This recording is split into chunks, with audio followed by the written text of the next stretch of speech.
शुभ संध्या आप सभी को। और आज है 12 अप्रैल का 12 अप्रैल की तिथि। और इस समय जो है 8:37 हुए हैं भारतीय समय के अनुसार। और हम इस बैठक को हम लोग शुरू कर सकते हैं। आप सभी का इस बैठक में स्वागत है। और बहुत बहुत धन्यवाद है आपका कि आपने इस अपना जो है वो कीमती समय निकाला। तो जिस प्रकार से हम हम लोग जैसा हमेशा शुरू करते हैं, हम लोग जांच करते हैं कि आप मुझे देख पा रहे हैं और अपने अनुवादक की आवाज को ठीक प्रकार सुन पा रहे हैं।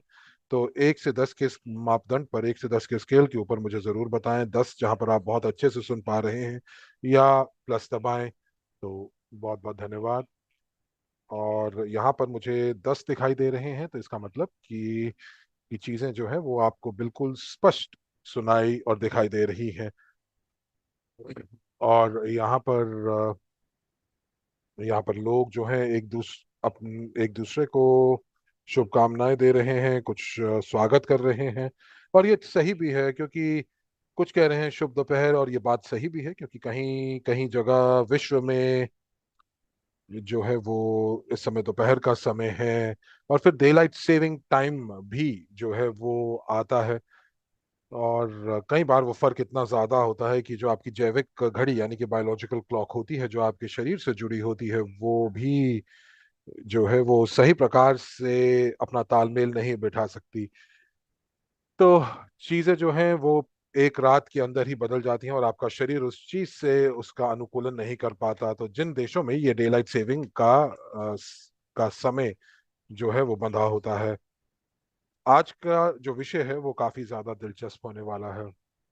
और जो हाल ही की खबरें आ रही हैं, जो कि प्रकाशित हुई हैं,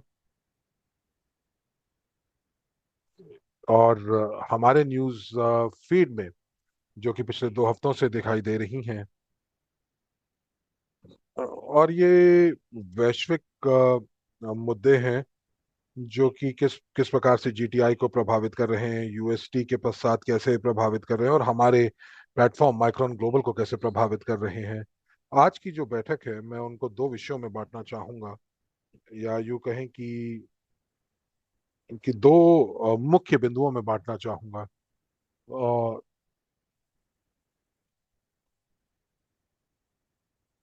और जहां पर पिछली बैठक में हमने माइक्रो ग्लोबल प्लेटफॉर्म के बारे में बात की थी, और हम लोगों ने बात की थी कि क्या क्या वो नई चीजें हैं जो कि हम लोगों को माइक्रोन ग्लोबल के नए प्लेटफॉर्म पर दिखाई देंगी। और ये भी बात की थी कि क्राउड इन्वेस्टिंग क्यों सबसे ज्यादा बेहतर है। और मैंने जब वीडियो के नीचे कमेंट्स देखे, तो मुझे ये लगा कि क्राउड इन्वेस्टमेंट जो है वो क्यों जो है भविष्य में आगे बढ़ेगी, लगातार तरीके से आगे बढ़ती रहेगी।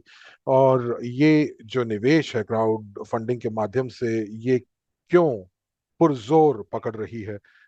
क्योंकि कुछ लोगों को ये लग रहा है कि यूएसटी ने जो जो अब यूएसटी कंपनी जो है वो ब्रेक इवन तक पहुंच चुकी है।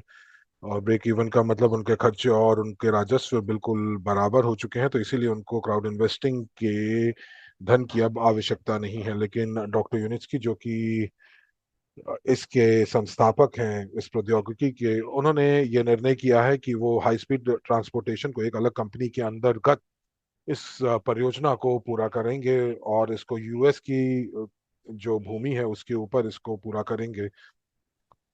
और उसका एक बड़ा कारण ये भी था कि क्राउड फंडिंग जो है वो इतना ज्यादा पर्याप्त धन जो है वो नहीं जुटा पाई। तो कुछ लोगों को लगा कि यहाँ पर वाकई में इसकी कोई आवश्यकता नहीं है क्राउड फंडिंग निवेश की।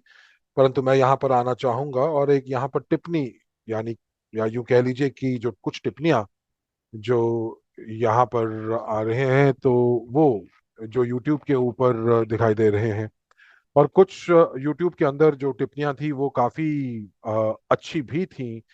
और तो ये जो टिप्पणियां हैं वो मैं आप लोगों के साथ साझा करना चाहूंगा, क्योंकि ये बहुत ही मूल बातें हैं, और इन मूल बातों के बिना आपके पास पूरी की पूरी जो है वो तस्वीर नहीं बनेगी कि ये कंपनी जो है वो उसको क्यों जो है वो क्राउड फंडिंग की आवश्यकता है या क्राउड फंडिंग की क्यों आवश्यकता है, और बहुत सारे लोग इस पूरे के पूरे विषय के अंदर दिलचस्पी ले रहे हैं। तो यहाँ पर तो जो लोग आज यहाँ पर मौजूद हैं, तो मुझे कुछ फीडबैक दीजिए कि जब आप इन टिप्पणियों को लिख रहे हैं, तो यहाँ पर हमारे एक पार्टनर ने लिखा है कि वो ये कह रहे हैं कि अगले 5 से 7 सालों के अंदर जो है हम लोग धन जुटाने वाले हैं क्राउड फंडिंग के माध्यम से। तो यानी कि क्या हम लोगों को 5 से 7 साल और इंतजार करना पड़ेगा। परंतु जो जो मैनेजमेंट है वो ये कह रही है कि जो बाजार में जो कुछ परियोजनाएं हैं, जो कमर्शियल परियोजनाएं हैं, वो आने वाली हैं। तो हम लोगों को और क्यों डालना है, तो हम लोगों को अभी और पैसा क्यों डालने की आवश्यकता है। उन्होंने ये भी लिखा है कि पिछले इंटरव्यू में ज़ेलेंस्की ने ये कहा है कि क्राउड क्राउड इन्वेस्टिंग ने उतने पर्याप्त नतीजे नहीं दिए, और इसीलिए हाई स्पीड ट्रांसपोर्टेशन जो है उसके लिए एक अलग तरीके से वित्त पोषण किया जाएगा। परंतु मुझे ये समझ में नहीं आती है कि क्यों ऐसा हो रहा है कि, और यहाँ पर जो है जो अंतिम जो चरण है वो खत्म होने वाली है, और कमर्शलाइजेशन के बाद जो है वो राजस्व आने वाला है। और इसलिए वो ये कह रहे हैं कि मैं प्री आईपीओ शेयर्स को शेयर्स में परिवर्तित होने का इंतजार कर रहा हूँ, और उनको मैं बेचकर पैसा कमा सकूं, और ताकि मैं अपने जीवन का को सही तरीके से जी सकूं। और आपका जो प्लेटफॉर्म है, और आपका प्लेटफॉर्म क्या कर रहा है, तो आप जो है नेटवर्क मार्केटिंग के ट्रेनिंग की बात कर रहे हैं, प्रशिक्षण की बात कर रहे हैं, जो कि नए प्लेटफॉर्म पर होगा। तो उसकी क्या आवश्यकता है। तो मैं यहाँ पर आप सभी से यही पूछना चाहूंगा, जो भी लोग आज हमारे साथ जुड़े हुए हैं, जो हमारे क्लाइंट्स हैं, हमारे निवेशक हैं, कि हमारे प्लेटफॉर्म को लेकर क्या आप बिल्कुल जो है वो स्पष्ट हैं इस बिंदु को लेकर, और बिल्कुल भी आप जो है बिल्कुल शर्माए ना, क्योंकि जो प्रश्न है ये बिल्कुल सही प्रश्न है। और मैं इसका जो है वो पर्याप्त उत्तर भी देने को बिल्कुल तैयार हूं, और इसके बारे में हम लोगों ने चर्चा भी की है। और आज जिसके ऊपर मैं चर्चा करने वाला हूँ, ये वही उसी के बारे में, उसी से जुड़ी हुई चीजें हैं। तो मैं आपके फीडबैक का इंतजार कर रहा हूँ दोस्तों।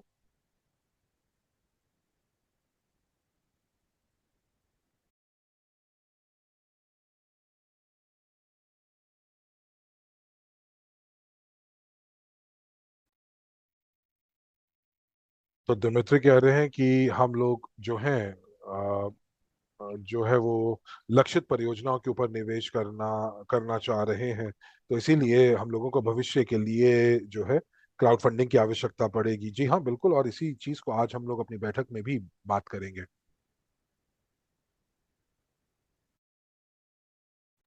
कोई और जो कुछ कुछ कहना चाहते हैं, अपनी टिप्पणी या अपने उत्तर जो है वो आप चैट में लिखें, बिल्कुल शर्माए ना।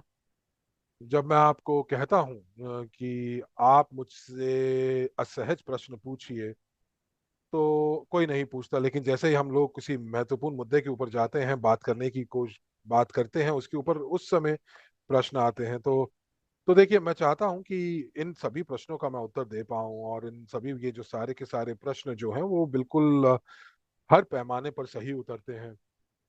तो यहाँ पर कह रहे हैं कि बिल्कुल सही बात है आपकी, और कोई विचार। अ, मैं यहाँ पर दोस्तों कोशिश कर रहा हूँ कि मैं आपको आवाज थोड़ी सी ज्यादा दूं। एक क्षण दीजिए। मुझे उम्मीद है कि आपको मेरी आवाज अब थोड़ी स्पष्ट आ रही होगी। तो हम लोगों को क्राउड फंडिंग की आवश्यकता क्यों है, ये एक प्रश्न आ रहा है।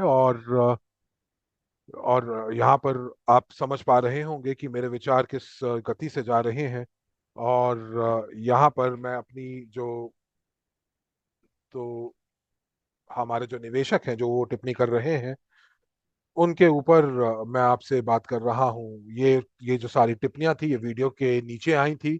और तो हमारे जो पार्टनर्स हैं, जो कि जिन्होंने एक बहुत ही यूएसए टेक्नोलॉजी को प्रचार करने में, प्रमोशन करने में बहुत सक्रिय भूमिका निभाई है। तो ये सारी चीजें आपके लिए की जा रही हैं।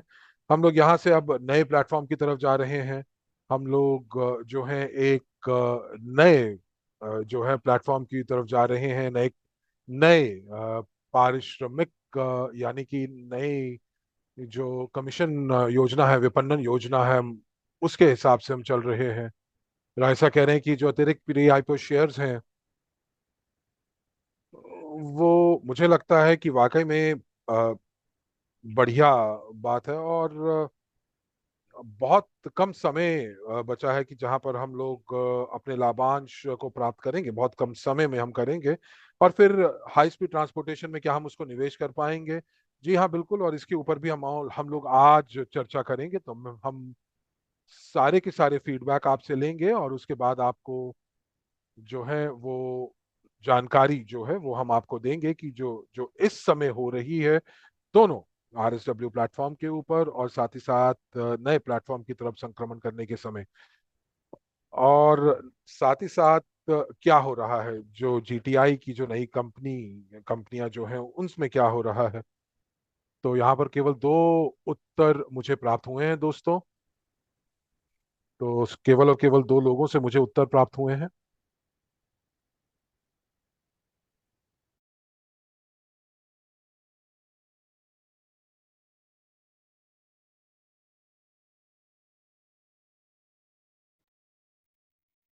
तो यहाँ पर बोले जा रहे हैं कि जो नाम है वो स्लावा है, और ये नाम दोनों पुरुष और स्त्री दोनों का हो सकता है। तो अगर मैंने आपके सही प्रकार से संबोधित ना किया हो, तो हाई स्पीड ट्रांसपोर्टेशन के लिए मैं आपको एक अलग उत्तर दूंगा, ये सुनिश्चित है।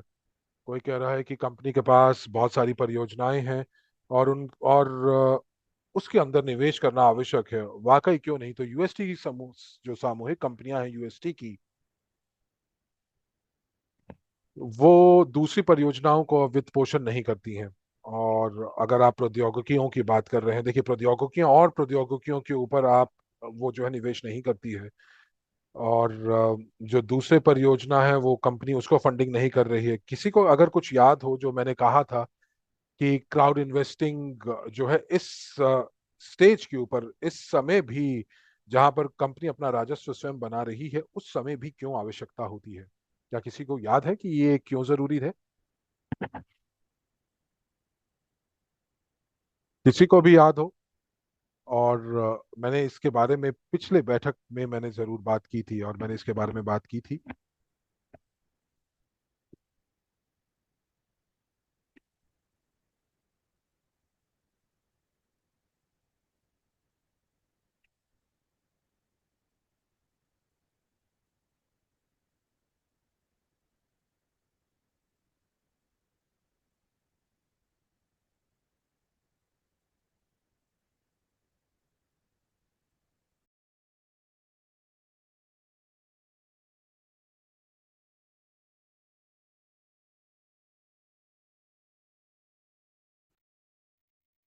स्वेतलाना कह रहे हैं कि वेतन देने की बात होती है, सभी कार्य सभी सभी के सभी जो कर्मचारी होते हैं।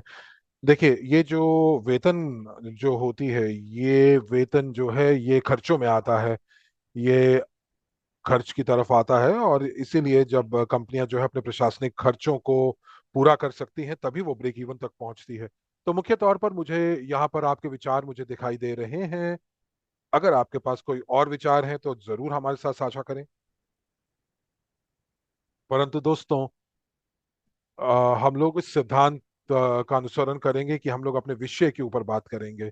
अगर आपको याद हो तो हम लोगों ने ये कहा था कि हम लोग जो है जो दो टिप्पणियां हैं वो प्रासंगिक नहीं है आज के विषयों से लेकर, और ये है डिविडेंड्स को लेकर, और साथ ही साथ अपने जीवन को निवेश के जरिए उनको उसको सहज बनाना। और और साथ ही साथ ये सारी की सारी चीजें जो हैं वो हमारी पिछली बैठकों में जो है हम लोग कवर कर चुके हैं। तो इसको हम लोगों को मिश्रित नहीं करना चाहिए। आप अपने प्रश्न को पूछिए और हम लोग इस प्रश्न का उत्तर देंगे। और अपनी बैठकों के अंत में मैं हमेशा समय देता हूँ प्रश्नोत्तर के लिए। और ये जो बैठक है, ये बैठक में भी ऐसा ही किया जाएगा। तो अंततः आप अपने प्रश्न जो है वो प्रश्न आप पूछ पाएंगे, परंतु अभी के लिए अपने विषय से हम लोग जुड़े रहते हैं। और यहाँ पर जेनी कह रही हैं कि किस प्रकार से, देखिए पैसा हमेशा ज्यादा अच्छा लगता है, और साथ ही साथ उसका खर्चा जो है वो दक्ष तरीके से किया जाए, ये महत्वपूर्ण है। और यहाँ पर वो कह रहे हैं कि आयशा कह रही है कि हम लोग अगर अपने नए लोगों को अपने साथ जोड़ते हैं तो हम लोगों को उस पर कमीशन भी मिलती है। जी हाँ, ये एक अतिरिक्त बोनस है जो हम लोग करते हैं। उसके साथ साथ तो ये एक अच्छा अ, स्रोत हो सकता है आपके लिए, एक आय का एक सहबत कार्यक्रम के माध्यम से। और लिडिया कह रही है कि रोलिंग स्टॉक को बढ़ाने के लिए, जी हाँ, मैं आपके फीडबैक देख पा रहा हूँ। और आप लोगों का जो विचार है, उन विचार में जो विचार आपके दिमाग में चल रहे हैं, उन सभी चीजों को मैं देख पा रहा हूँ। तो चलिए आइए मूल बातों के ऊपर बात करते हैं। सबसे पहले, हम लोग सभी निवेशक हैं। हम निवेशक हैं एक नवाचार, एक इनोवेटिव यातायात प्रौद्योगिकी के अंदर, ट्रांसपोर्टेशन टेक्नोलॉजी के अंदर। और ये केवल और केवल वही नहीं है, बल्कि इसी के साथ साथ एक क्षेत्र निर्माण का का भी तरीका है। और ये क्राउड इन्वेस्टिंग मॉडल के माध्यम से किया गया था, जो 2014 में शुरू किया गया था। कंपनी ने अपनी गतिविधियां जो हैं वो इंजीनियरिंग कंपनी के माध्यम से शुरू की, जिसका नाम था स्ट्रिंग टेक्नोलॉजीज इंक, 2015 में। और उस समय क्राउड फंडिंग का बहुत बहुत धन्यवाद, जहां पर कमर्शियल परियोजनाएं जो हैं उनका निर्माण किया गया था। और उसके अंदर जो है यात्री और साथ ही साथ कार्गो यातायात दोनों के बारे में, दोनों उत्पादों के बारे में बात की गई थी, परियोजनाओं के बारे में बात की गई थी। ये दोनों परियोजनाएं जो हैं उनके डॉक्टर यूनिट्स की और उनकी टीम ने इसका निर्माण किया था। और बहुत सोच समझते हुए भावी, यानी कि भविष्य के जो हमारे अ, जो ग्राहक होंगे, जो क्लाइंट्स होंगे, उनकी जरूरतों को मद्देनजर रखते हुए चीजें की गई थी। तो आज की तारीख में 16 तरह के अलग अलग रोलिंग स्टॉक्स हैं, जो कि अलग अलग क्लाइंट्स की जरूरतों के आधार पर उनको बनाया गया है। और जिस प्रकार से उनकी ज़रूरतें हैं, उसी प्रकार से उनको यातायात के साधन जो हैं वो बनाए, निर्मित किए जा रहे हैं, ताकि वो अलग अलग यात्रियों को जो है वो एक जगह से दूसरी जगह ले जा सकें। तो 2 लोगों से लेकर 90 लोगों तक का रोलिंग स्टॉक जो है वो मौजूद है। तो बिल्कुल सही बात है कि जो लोग प्रौद्योगिकी के बारे में लिख रहे हैं, वो बिल्कुल ठीक है कि ये प्रौद्योगिकी जो है वो वो जो है वो वास्तविकता में बदल सके। तो आप बिल्कुल ठीक लिख रहे हैं। और कंपनी चाहती है कि इन परियोजनाओं से उसको राजस्व भी प्राप्त हो। और जो है जो सबसे पहली जो चीज है कि जो प्रौद्योगिकी है उसका प्रमाण पत्र होना चाहिए, उसकी वायबिलिटी होनी चाहिए। परंतु फिर भी इस तथ्य को हम लोगों को ध्यान रखना होगा कि देखिए, ये प्रौद्योगिकी जो है वो एक नवाचार का माध्यम है। और कोई भी नवाचार, कोई भी इनोवेशन जो है वो हमेशा उसके ऊपर उसको बदलाव या बदलते रहना चाहिए। और कंपनी जो आज मौजूदा स्थिति में जिस प्रकार है, और मैंने आपको उदाहरण दिया है कि कंपनी ने उन 2 परियोजनाओं को जन्म दिया है, और वो केवल और केवल जो है वो बाजार में उतरने के लिए, और बाजार में उतरने के लिए, और साथ ही साथ कंपनियों को दूर अपने ग्राहकों को बताने के लिए कि वो बिल्कुल तैयार है। परंतु फिर भी अभी भी अगर आप ये कहें कि कंपनी जो है वो अपने पैरों पर वित्तीय रूप से जो है वो खड़ी नहीं है, और कंपनी जो है वो एक ऐसी जो कि वित्तीय रूप से अभी भी जो है वो वित्तीय रूप से स्थिर नहीं है। और उस बिंदु पर कंपनी जो है वो बहुत शीघ्र पहुंच जाएगी जहां पर वो वित्तीय रूप से स्थिर हो जाएगी। और ये वित्तीय स्थिरता तभी प्राप्त हो पाएगी जब लगातार तरीके से जो है जो एक श्रृंखला जुड़ेगी मांग की, क्लाइंट्स की और उत्पादों की। और यहाँ पर जो कि यात्री, जो कि यातायात है और साथ ही साथ कार्गो यातायात है।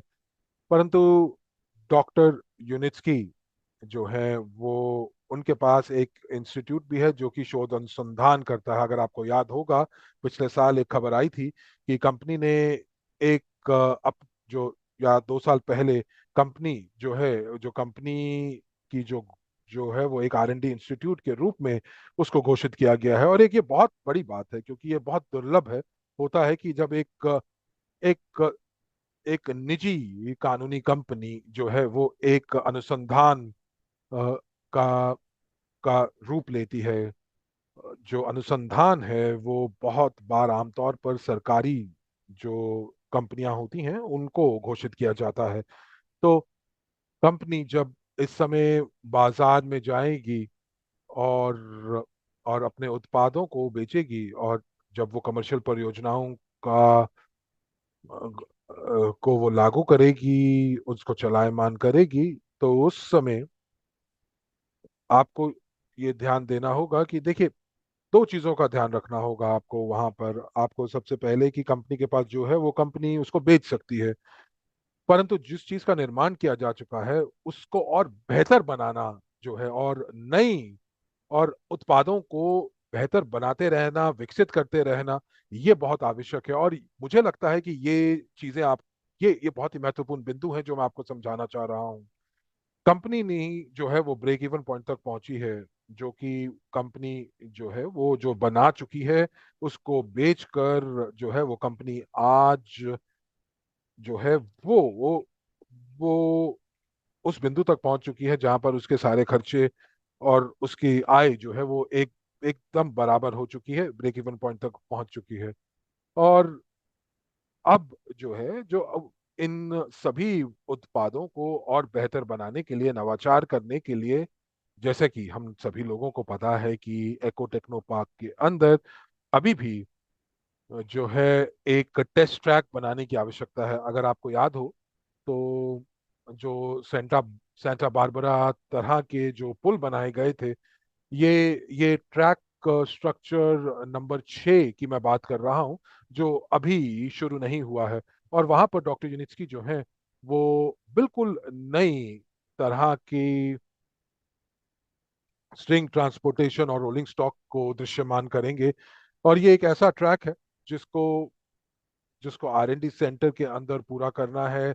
और ये R&D सेंटर जो है वो UAE के अंदर है। तो ये एक और प्रक्रिया है जो कि नवाचार की गतिविधियों से जुड़ी हुई है। ये जो प्रक्रिया है इसका बिक्री से कुछ लेना देना नहीं है, सेल से कुछ लेना देना नहीं, एक बिल्कुल अलग चीज है।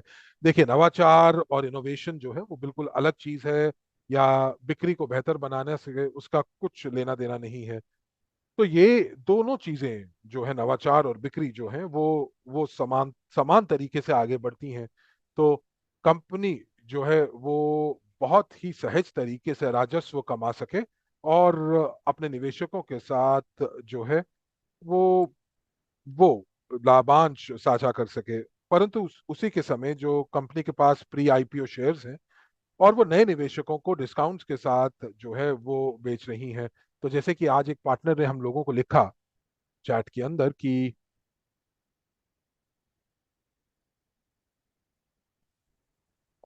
तो रईसा जो है, रईसा लिख रही हैं कि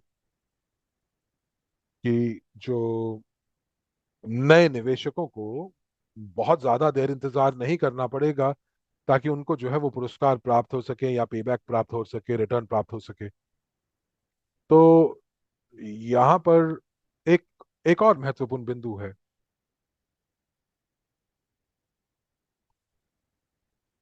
आप इस तथ्य को जरूर ध्यान रखिए कि कम की डॉक्टर यूनिस्की और उसकी कंपनी ने हाई स्पीड ट्रांसपोर्टेशन को एक अलग परियोजना के अंदर डाल दिया है, एक अलग प्राधिकरण के अंदर, जुरिस्डिक्शन के अंदर। तो इसका मतलब ये नहीं है कि हमारे जो हित हैं उनको उनके अंदर कमी आई है। जी नहीं। देखिए, जो अभी भी जो हमारी कंपनी के पास कुछ प्री IPO शेयर्स जो है, जो कि अभी तक बिके नहीं है, जिनकी अभी तक बिक्री नहीं है, उनकी संख्या में कोई इजाफा नहीं आया है, बल्कि वो डिस्काउंट के ऊपर अभी भी खरीदारी के लिए उपलब्ध है। तो नए निवेशक जो है वो इन शेयर्स को खरीद कर आ सकते हैं। और साथ ही साथ वो इस समय आ रहे हैं जब इस प्रौद्योगिकी जो है वो बिल्कुल तैयार है। और और ब्लूप्रिंट्स नहीं है, बल्कि बिल्कुल जो है वो बिल्कुल दृश्यमान है, और वास्तविक रूप से ये प्रौद्योगिकी जो है वो कार्य कर रही है। आइए हम लोग एलॉन मस्क की बात करते हैं, हम लोग टेस्ला की बात करते हैं। जो उन्होंने शुरू किया उसके 15 साल के बाद उनके अंदर जो है वो मुनाफा आना शुरू हुआ, और तब तक कंपनी जो थी वो नकारात्मक राजस्व के अंदर काम कर रही थी। तो मैं यहाँ पर आपसे झूठ नहीं बोलूंगा, तो इसीलिए मैं यहाँ पर थोड़ा रिसर्च कर रहा हूँ और देखता हूँ कि ये कंपनी को कब स्थापित किया गया था, शायद 2000 में।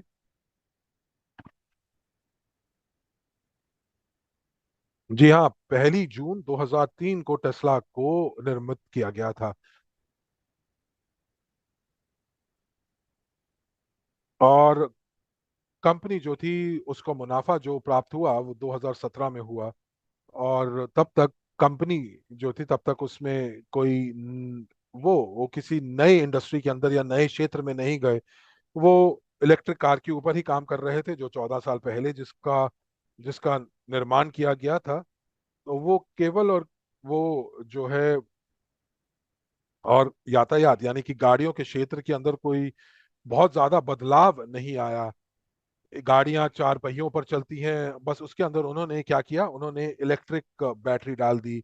और ये इसको नवाचार का रूप दे रहे थे, जिसको आप नवाचार भी नहीं कह सकते हैं। ये एक अलग तरीके से या अलग ईंधन पे काम कर रही थी। और टेस्ला कंपनी ने कोई नई सड़कों का निर्माण नहीं किया, कोई रेलवे स्टेशंस नहीं बनाए, कोई रख रखाव के केंद्र नहीं बनाए, मेंटेनेंस सेंटर्स नहीं बनाए। और ये कंपनी जो थी 2003 से लेकर 2017 तक कोई भी मुनाफा नहीं कमाया, बल्कि नुकसान में ही कार्य किया।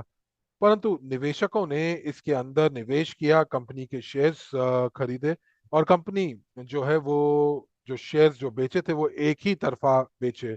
और चूंकि हम सार्वजनिक कंपनी नहीं है, तो इसलिए हम लोगों को प्री आईपीओ शेयर्स बेचने पड़े। और हम लोगों को वो प्री आईपीओ शेयर्स प्राप्त होते हैं। और हम लोगों को जो ये प्री आईपीओ शेयर्स प्राप्त होते हैं एक कन्वर्टेबल लोन के आधार पर मिलते हैं। तो कंपनी जब मुनाफा कमाना शुरू करेगी और कंपनी उन मुनाफे को साझा करना शुरू करेगी, तो लगातार तरीके से तब तक उस कंपनी को बढ़ोतरी प्राप्त करनी होगी, कस्टमर्स बढ़ाने होंगे। परंतु बढ़ते हुए कस्टमर्स का मतलब ये नहीं है कि जो जो कि प्री आईपीओ शेयर्स जो अभी तक बिके नहीं है उनकी बिक्री रुक जाएगी। जी नहीं, कंपनी जो है प्री आईपीओ शेयर्स बेचती रहेगी। और नए नए तरीकों को का इजाद करती रहेगी इनोवेशन के माध्यम से। जैसे कि अलग अलग तरह के ट्रैक्स, अलग अलग तरह के कंपोनेंट्स, अलग अलग तरह की संरचनाएं, स्ट्रक्चर्स, मोटर व्हील्स, पहिए, या शायद हो सकता है कि वो जो है उसकी ऊर्जा को और दक्ष बनाने के लिए एरोडायनेमिक रूप से उसको बनाना चाह रही हो। और उसके लिए अतिरिक्त फंडिंग की आवश्यकता होती है, और मुझे उम्मीद है कि आप सभी लोगों को ये चीज अब स्पष्ट हो गई होगी।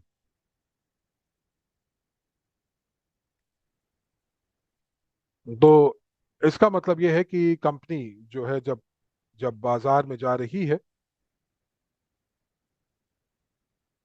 तो इसका मतलब ये नहीं है कि कंपनी को अतिरिक्त जो है वो वित्त पोषण की आवश्यकता नहीं है, ताकि वो चीजों को बेहतर बना सके। तो बेहतर बनाने के लिए कंपनी को अतिरिक्त फंडिंग की आवश्यकता होगी, वित्त पोषण की आवश्यकता होगी।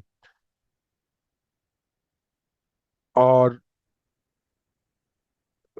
कंपनी जो है वो पूर्ण रूप से कमर्शियल परियोजनाओं के अंदर काम कर रही है। तो फिर चाहे वो कार्य संचालन यानी ऑपरेशंस का काम है, या फिर ये काम शुरुआती चरण का काम है, कमीशनिंग का काम है, तो ये कंपनी जो है वो अभी भी स्थिति में होगी कि वो प्री आईपीओ शेयर्स जो कि बिके नहीं हैं उनको नए निवेशकों को बेचे। और जब हाई स्पीड ट्रांसपोर्टेशन एक अलग परियोजना में जब उसको आवंटित किया जाएगा, एक अलग प्राधिकरण के अंदर लेकर जाया जाएगा, और जब जीटीआई जो है इस परियोजना को फंडिंग नहीं देगा, तो इसका मतलब ये नहीं है कि कंपनी ने जो है शेयर्स की, प्री आईपीओ शेयर्स की संख्या को बढ़ाया है। बिल्कुल नहीं। तो कंपनी ने बल्कि ये कहा है कि जो नई कंपनी, जो high high speed transportation company की स्थापना होगी, उसके 5% का जो जो जो शेयर्स है, 5% शेयर्स, हिस्सेदारी जो है वो वो इस पुरानी कंपनी को प्राप्त होगी। तो मुझे उम्मीद है कि आपको मेरी बातों में स्पष्टता दिखाई दे रही होगी। आइए इन सभी टिप्पणियों को देखते हैं। और यहाँ पर स्वेतलाना कह रही है कि जब वो सैंटा बारबरा जैसे जो आर्चिस जिसके बारे में आपने बात की, तो तो तो तो वो ये एक अलग परियोजना बन जाएगी। देखिए, आप ऐसा मत सोचिए। आप ये सोचिए कि देखिए, हमारे पास हाई स्पीड है, कार्गो है, और और पैसेंजर यानी कि यात्री यातायात है। तो ये तीन तरह के हमारे पास यातायात के साधन हैं। अब आप जो कह रही हैं वो ये कह रही हैं कि वो बिल्कुल तर्क नहीं बनाता। तो मैं इस चीज से सहमत नहीं हूँ। और ये पूरा का पूरा जहाँ पर तो वो वो वो कहते हैं कि एक एक व्यक्ति जो है वो हमेशा विपरीत बोलता है और बाकी सभी लोगों के विपरीत बात करता है। तो आप उस व्यक्ति की तरह ना बने कि जहां आपको लगे कि सभी लोग आपके विपरीत जा रहे हैं।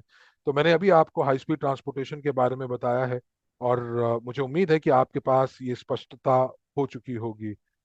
तो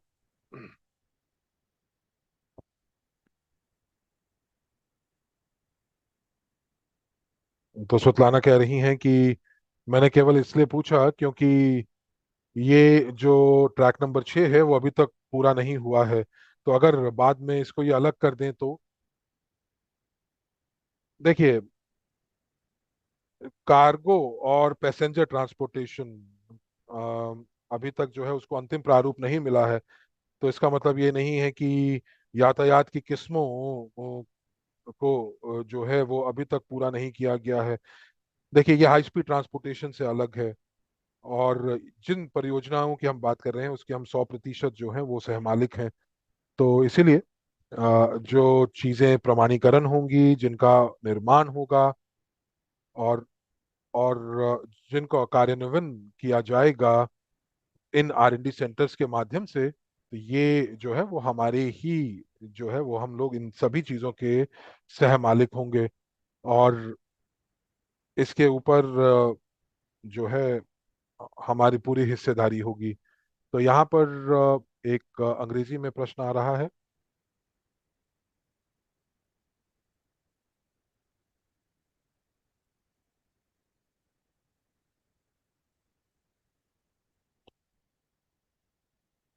तो किसी ने यहाँ पर लिखा है कि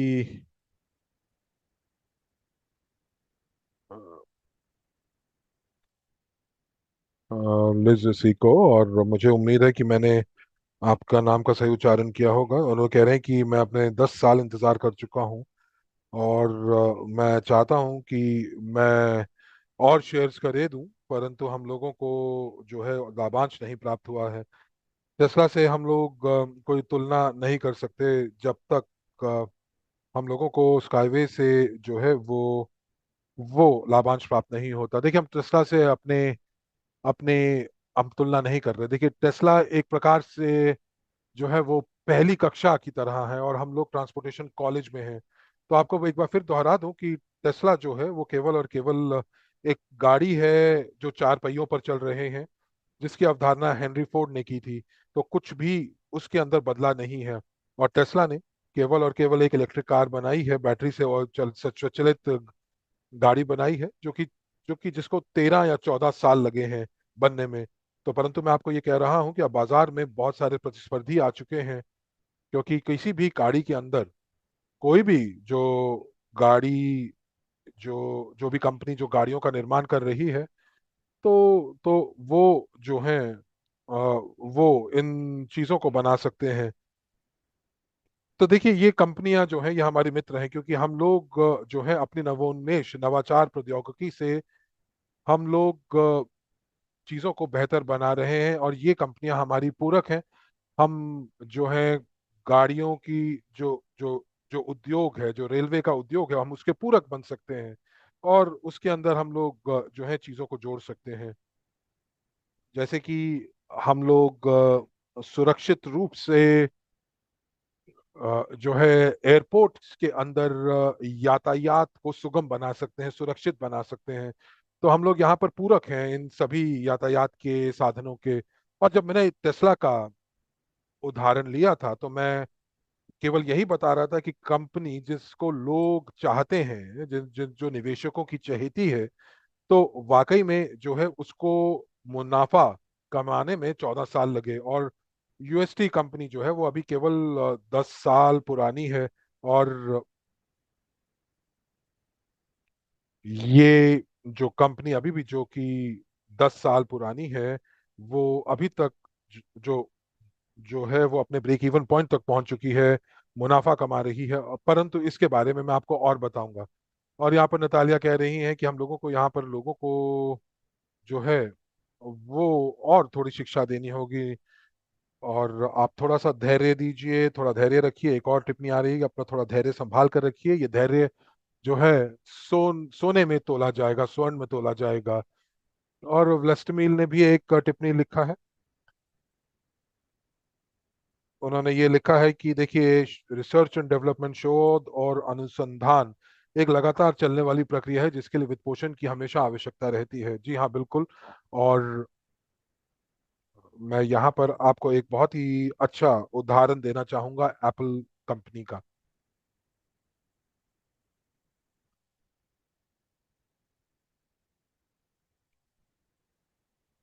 और एक अरबी भाषा के अंदर एक बहुत बड़ा जो है वो टिप्पणी आई है मुझे, कमीला ने लिखा है। और मुझे, मैं कोशिश कर रहा हूँ इसकी, अगर मैं इसका अनुवाद कर सकूं तो।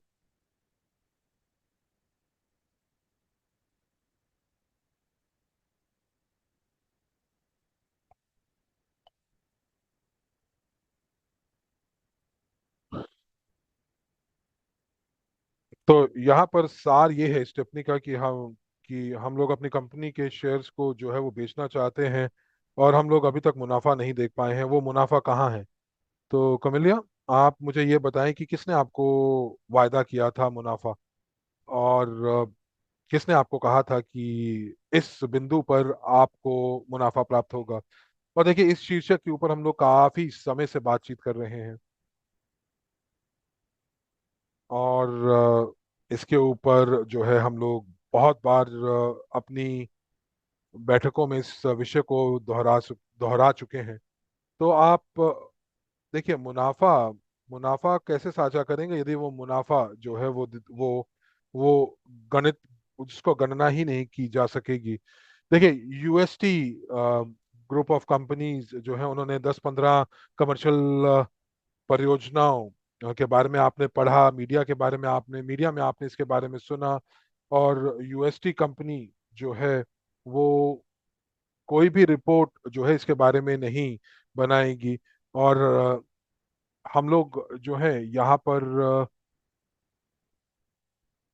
देखिए, जो आप कह रही हैं कि कंपनी का जो मुनाफा हो रहा है वो कहाँ पर है और वो हमें लाभांश नहीं दे रही है, देखिए ऐसा नहीं है। कंपनी ने अभी तक बहुत बड़े बड़े मुनाफे कमाने शुरू नहीं किए हैं। और दूसरी तरफ जब कंपनी ने ये देखा कि उन्होंने ब्रेक इवन पॉइंट्स को प्राप्त कर लिया है और वो जो है प्रॉफिट्स, यानी कि मुनाफा दो, वो उन्हें प्राप्त हो रहा है, वो ब्रेक इवन पॉइंट तक पहुंच चुके हैं। तो उन्होंने 2024 के ग्रीष्म ऋतु के अंदर उन्होंने कहा कि वो एक कानूनी और भौतिक एक जो ढांचा बनाने की कोशिश कर रहे हैं जहां पर वो लाभांश को वितरण कर सकें। तो ये घोषणा पत्र में भी लिखा हुआ है। परंतु मैं आपको ये बता सकता हूं कि कि जब तक आधिकारिक जानकारी नहीं आ जाती कि हम लोगों को पहला मुनाफा कब वितरित होगा, तब तक हम इसके बारे में बात नहीं कर सकते। और जिस दिन ये प्राप्त होगी, जो आधिकारिक जानकारी हम लोगों को प्राप्त होगी, तो मैं इसको आपके साथ जरूर साझा करूंगा।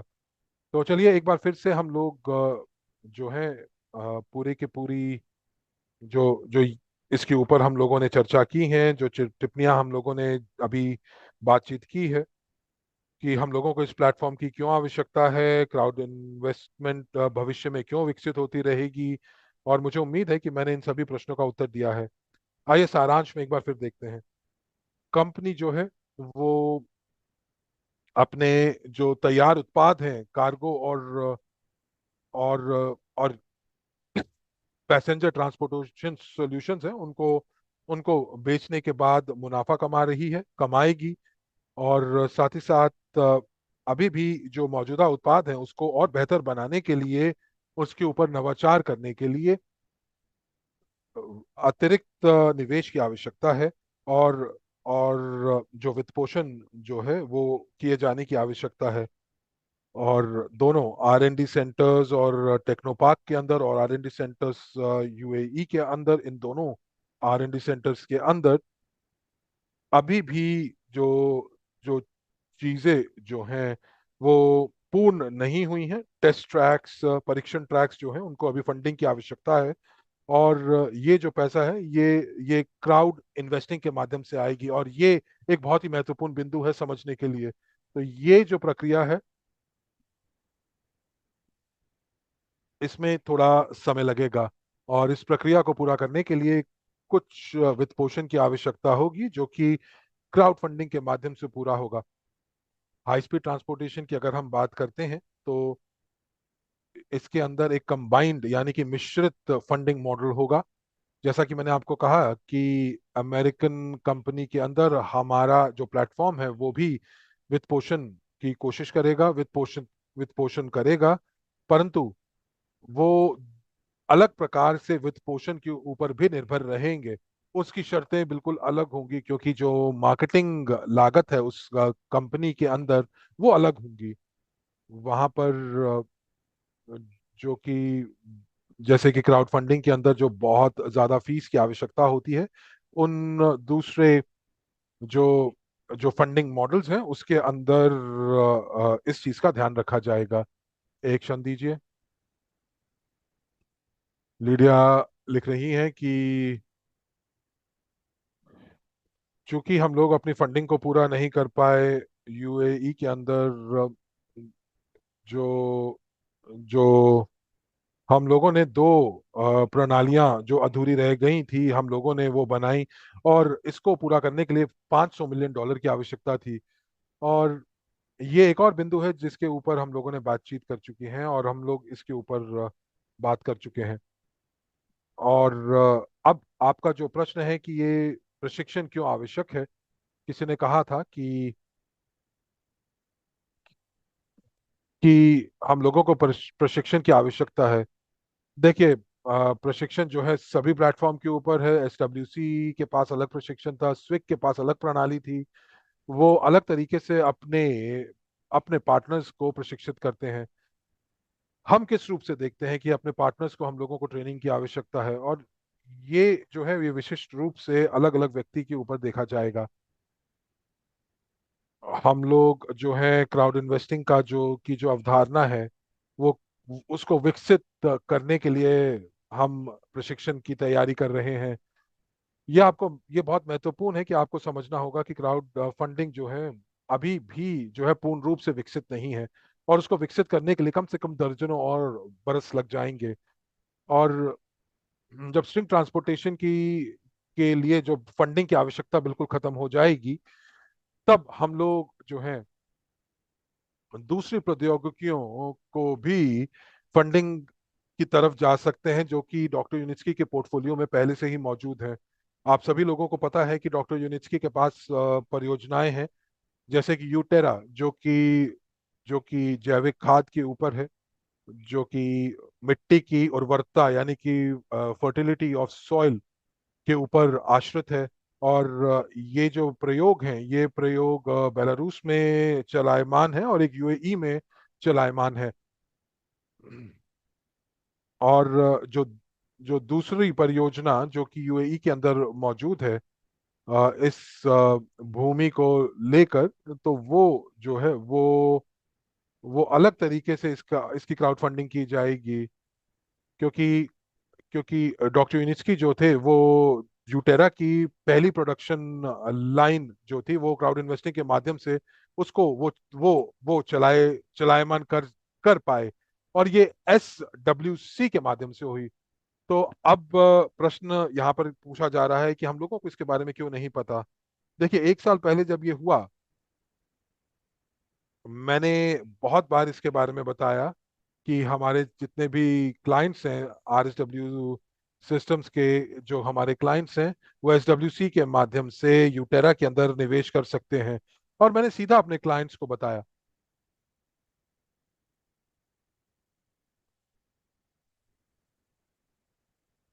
अगर कोई व्यक्ति उस कंपनी के सह मालिक बनना चाहते थे तो वो कर सकते थे।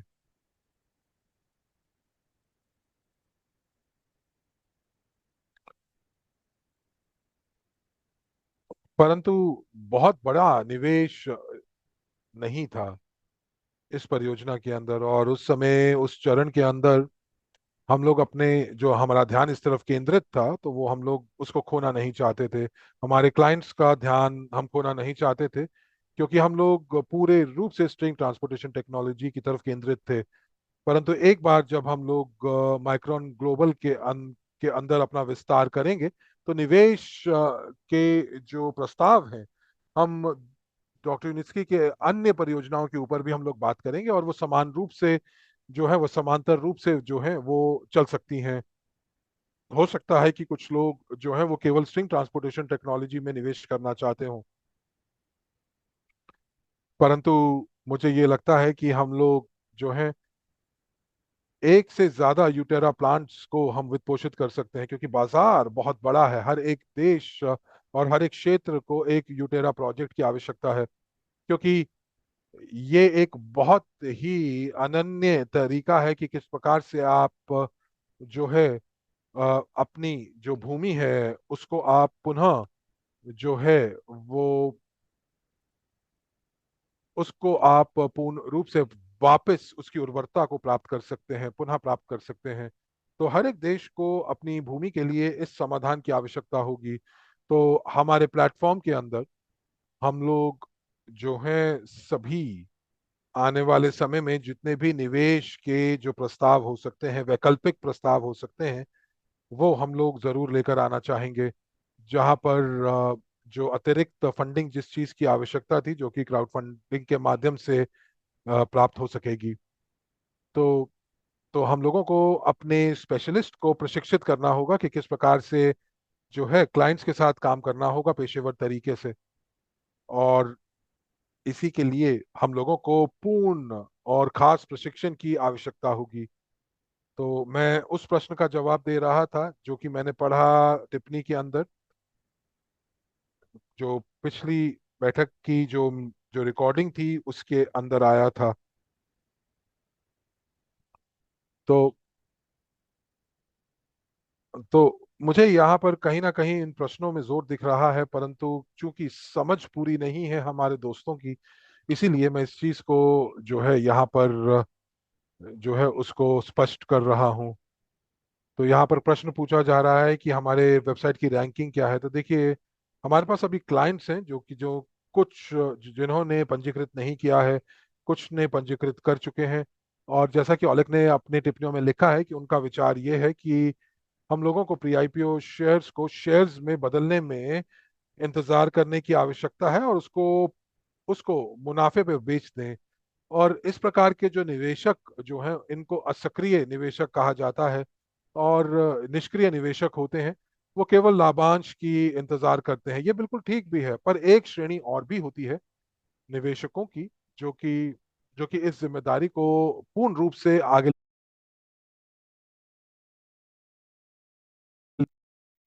ताकि वो नए लोगों को, नए निवेशकों को इस परियोजना के साथ जोड़ सकें, सहबद्ध कार्यक्रम के साथ जोड़ सकें। और ये सक्रिय निवेशक होते हैं, और हम चाह रहे हैं कि उनके लिए जो है बेहतर परिस्थितियां बनाएं, ताकि वो जो है अपने नए व्यवसाय की नींव को सुदृढ़ कर सकें और उसको आगे बढ़ा सकें।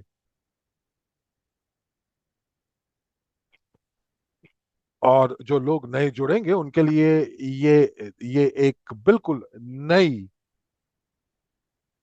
एक नई उम्मीद होगी, और साथ ही साथ जो एक नया तरीका होगा, और अपने नेटवर्क को वो पूरे विश्व में वो फैला सकते हैं। और एक आभास भी होगा कि आप इस व्यवसाय को 5 10 15 सालों के लिए आप बना सकते हैं, जहां पर आप आय का एक स्रोत निर्माण कर सकते हैं। तो यदि आप एक निष्क्रिय निवेशक हैं, पैसिव इन्वेस्टर हैं, तो कोई हानि नहीं है, ये बिल्कुल सामान्य बात है। और आपके पास सारे के सारे तथ्य जो हैं वो आपके साथ चल रहे हैं, यानी कि भविष्य में आप जो है नतीजों को बहुत जल्दी देख पाएंगे। और और ये लाभांश के रूप में आपके साथ मुनाफा जो है वो साझा किया जाएगा, और हम सभी लोग उसी की तरफ ही बढ़ रहे हैं। तो मुझे उम्मीद है कि मैंने इस प्रश्न का उत्तर दे दिया है कि हम लोगों को क्यों अभी भी फंडिंग की आवश्यकता है, वित्त पोषण की आवश्यकता है।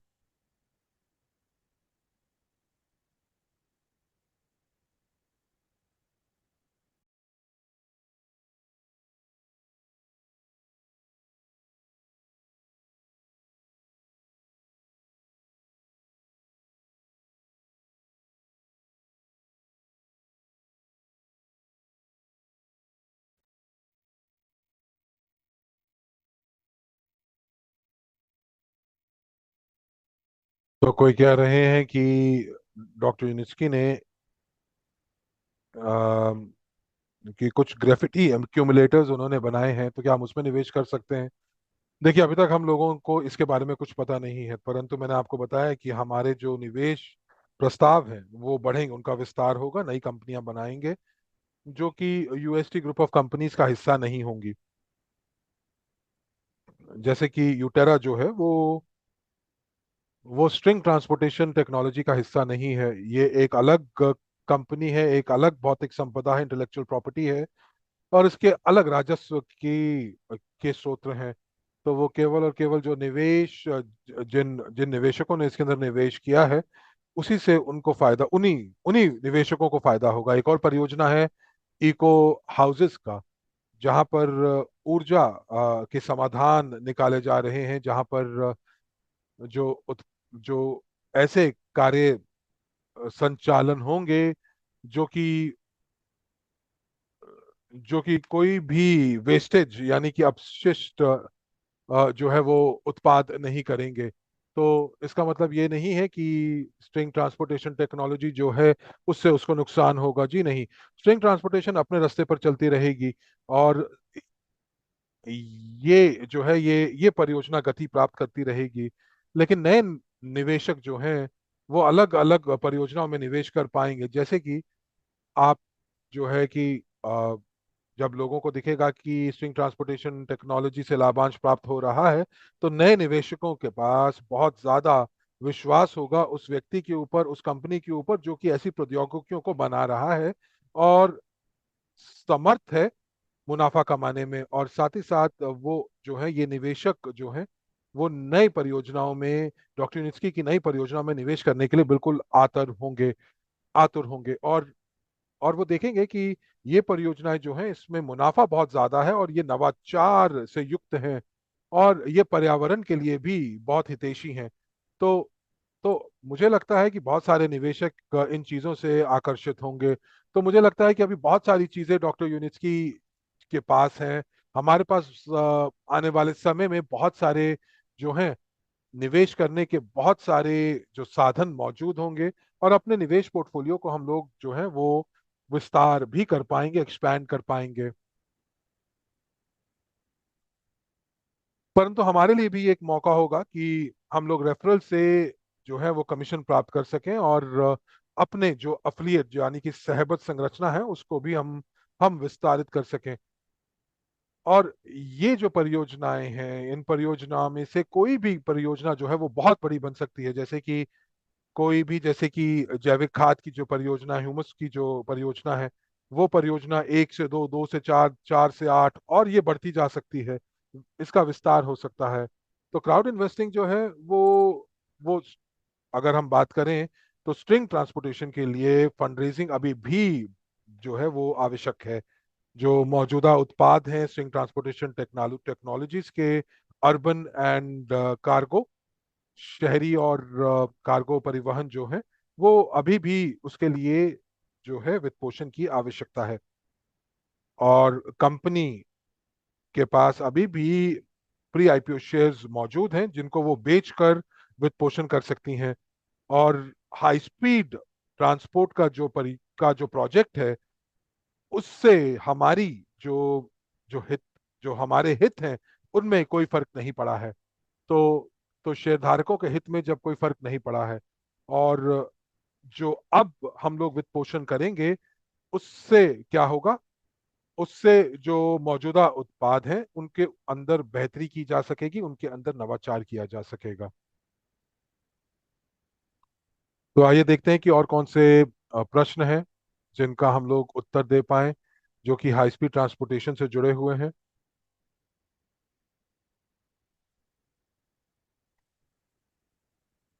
तो आपको मैं बताने वाला हूं कि भविष्य के इवेंट्स के बारे में।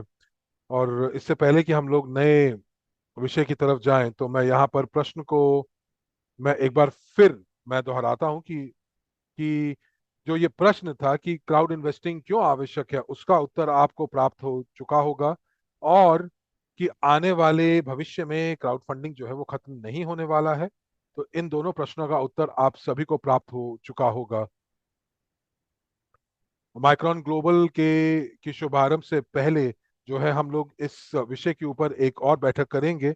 आपको पूरे के पूरे जो भविष्य की संभावनाएं हैं और वो किस स्तर के ऊपर हो सकती हैं इन परियोजनाओं की, तो उसके बारे में भी मैं बताऊंगा, ताकि आप इसका आभास कर सकें। तो अभी केवल और केवल मैं एक इसका परिचय आपको दे रहा हूं, परंतु जो संख्याएं हैं, ये संख्याएं आपको असल लॉन्च से पहले प्राप्त होंगी।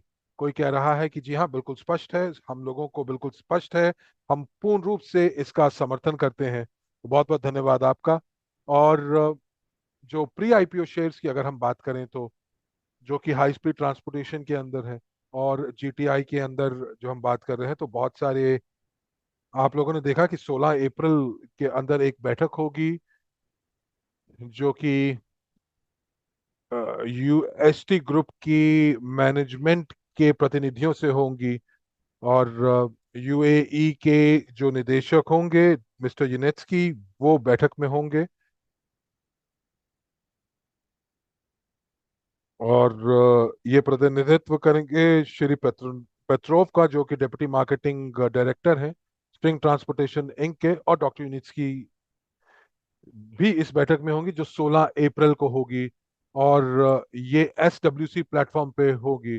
और हमारे हमारे बहुत सारे क्लाइंट्स जो हैं वो ये पूछ रहे हैं कि हम लोग वहां पर क्यों नहीं हैं। तो अप्रैल, तो मैं आपको बता दूं कि मैं अपनी जो पेरेंट कंपनी का प्रतिनिधित्व कर रहा हूं, जो कि ग्लोबल ट्रांसपोर्ट इन्वेस्टमेंट कंपनी है। और मैं जो जीटीआई है उसका प्रतिनिधित्व करूंगा एसडब्ल्यूसी के अंदर, एक प्रतिनिधि के रूप में, एक स्पीकर के रूप में, ग्लोबल ट्रांसपोर्ट इन्वेस्टमेंट के अंदर। और उस इवेंट के अंदर मैं जो है वो प्रश्नों का उत्तर दूंगा जो कि सभी निवेशक पूछेंगे। परंतु ये बहुत महत्वपूर्ण ये बात भी है कि हमारे प्लेटफॉर्म के लिए जो है, हमारा प्लेटफॉर्म भी एक ऐसा इवेंट आयोजित करेगा, जो कि यूएई के डायरेक्टर श्री जेलेंस्की हमारे साथ होंगे इस बैठक के अंदर। मिस्टर पेट्रोव, जो कि डेप्यूटी जनरल डायरेक्टर मार्केटिंग के हैं स्ट्रिंग ट्रांसपोर्टेशन टेक्नोलॉजी इंक के। और साथ ही साथ डॉक्टर यूनिट्सकी भी इस बैठक में शामिल होंगे। और उस इवेंट के अंदर, जो कि हम हमारे दर्शकों के लिए होगा और ये लाइव होगा, मैं वहां पर आरएसडब्ल्यू सिस्टम्स प्लेटफॉर्म के प्रमुख के रूप में होऊंगा। और साथ ही साथ जीटीआई का प्रतिनिधित्व भी करूंगा। और मैं सभी प्रश्नों का उत्तर दे रहा हूंगा। तो ये ऐसा हो रहा है कि ये जो बैठक है, ऐसी बैठक जो है वो सबसे पहले SWC के प्लेटफॉर्म के ऊपर होगी 16 अप्रैल के अंदर। और हमारा जो जो इवेंट है वो वो अप्रैल के अंत में होगा। मुझे इसके लिए सारी स्वीकृति चाहिए होगी। UST मैनेजमेंट के शेड्यूल को देखना होगा।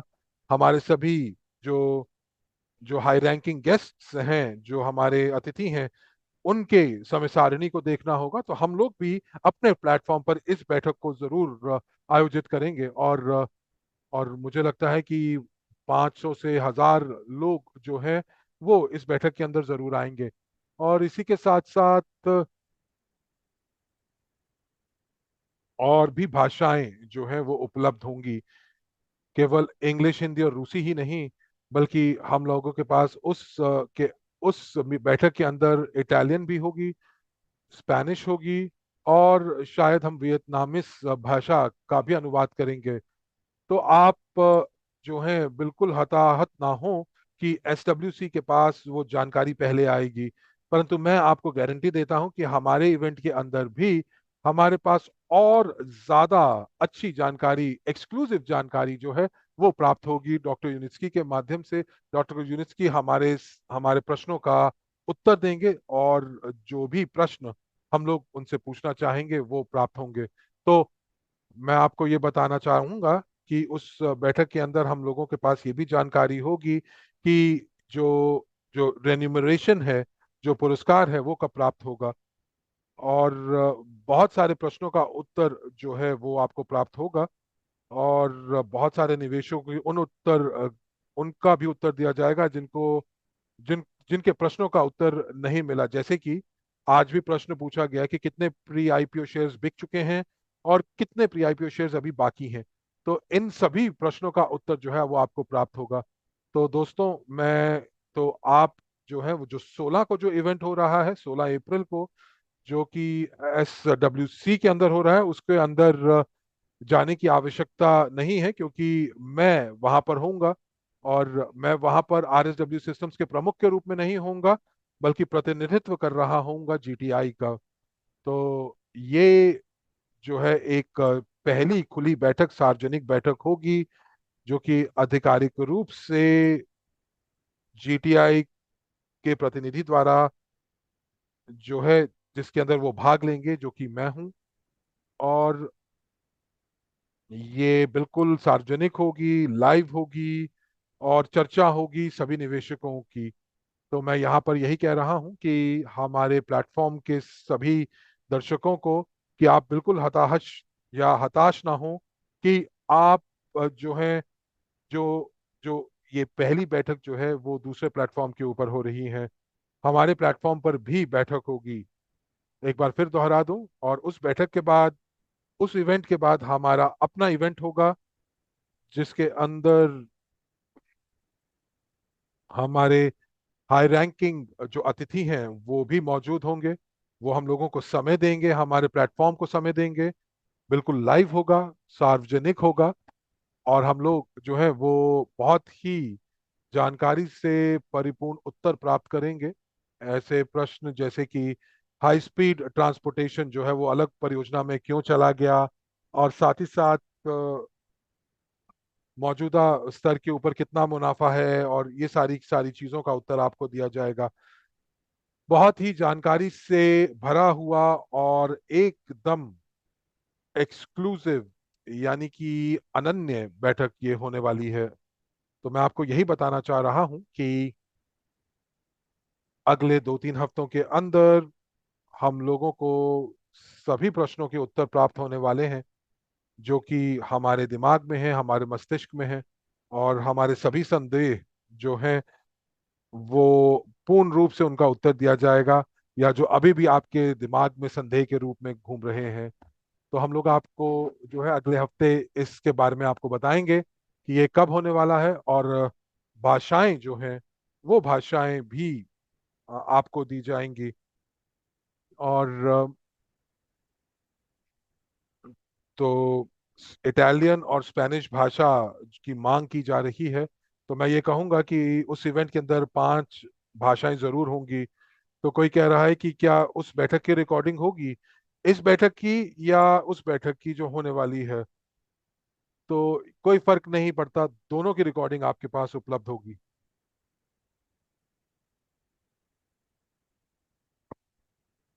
तो मुझे उम्मीद है कि ये स्पष्ट हो गया होगा।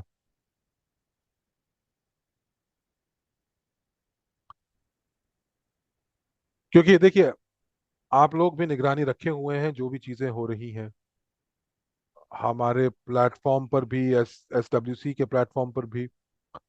तो और बिल्कुल ही एक अनन्य, एक एक्सक्लूसिव ब्रॉडकास्ट होगा, और हमने अभी तक इससे पहले ऐसा कुछ भी नहीं किया है। तो दोस्तों, बहुत बहुत धन्यवाद आपके फीडबैक का। बहुत बहुत धन्यवाद कि आप लोग बिल्कुल स्पष्ट हैं। और अंत में मैंने आपको ये भी बताया था कि अप्रैल के अंदर हम लोग एक प्रमोशन की शुरुआत करने वाले हैं। और ये 16 अप्रैल को हम लोग एक प्रमोशन का शुभारंभ करेंगे, और बहुत बड़े डिस्काउंट के साथ।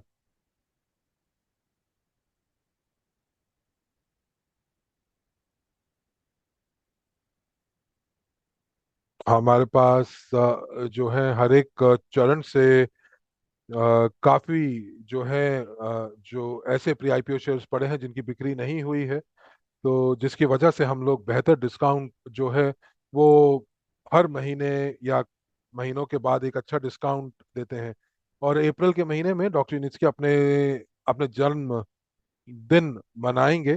तो हम लोग सामान्य तौर पर ही जो है प्रमोशनल पैकेजेस उनकी सालगिरह पर निकालते हैं, और इस साल भी ऐसा ही करने वाले हैं।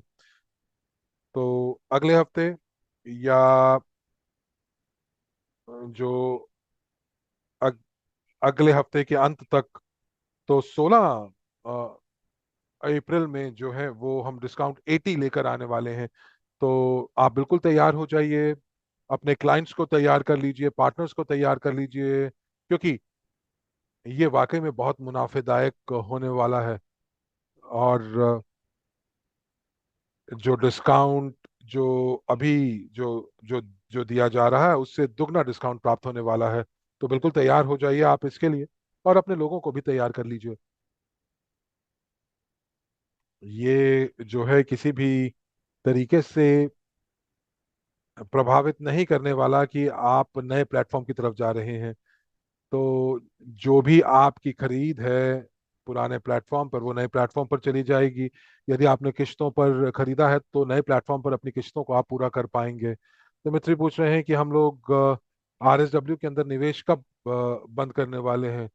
देखिए, मैंने आपको पहले ही उत्तर दे चुके हैं कि जब हम नए प्लेटफॉर्म पे चले जाएंगे तो वो पुराने प्लेटफॉर्म RSW सिस्टम्स के ऊपर आप नहीं निवेश कर पाएंगे। आप अपनी जो किस्तें हैं और जो नई नई खरीद जो है वो नए प्लेटफॉर्म पर आप कर पाएंगे। तो आप पूछ रहे हैं कि ये कब होगा। देखिए, जैसा कि मैंने आपको कहा कि हम लोग दिसंबर में इसको पूरा पिछले साल करना चाहते थे, या नए साल से पहले करना चाह रहे थे। परंतु कुछ सुरक्षा कारणों की वजह से, और उनकी वजह से जो संक्रमण था, जो माइग्रेशन था जो डेटा का, उसको हम लोगों को विलंबित करना पड़ा। और अभी जो IT टीम है, जो पुराने पुराने प्लेटफॉर्म की और जो नए प्लेटफॉर्म की जो IT टीम है, ये दोनों एक दूसरे से समन्वय मिलाकर जो है ये सुनिश्चित कर रहे हैं कि हमारा डेटा जो है वो सही तरीके से जो है वो एक जो है उसको उसको सिंक्रोनाइज किया गया है, एकीकृत किया गया है, और इसीलिए ये देरी हो रही है। यदि आपको बहुत ही विशिष्ट तारीख चाहिए दिमित्री, तो जितनी जल्दी हो सके, और जैसा ही हम तैयार हो जाएं, और जैसे ही हम लोग तैयार हो जाएंगे तो 2 हफ्ते पहले हम आपको जो है इसकी सूचना देंगे। मैं कोई झूठी अपेक्षाएं नहीं देना चाहता हूं, क्योंकि एक बार जो है मैंने आप मैं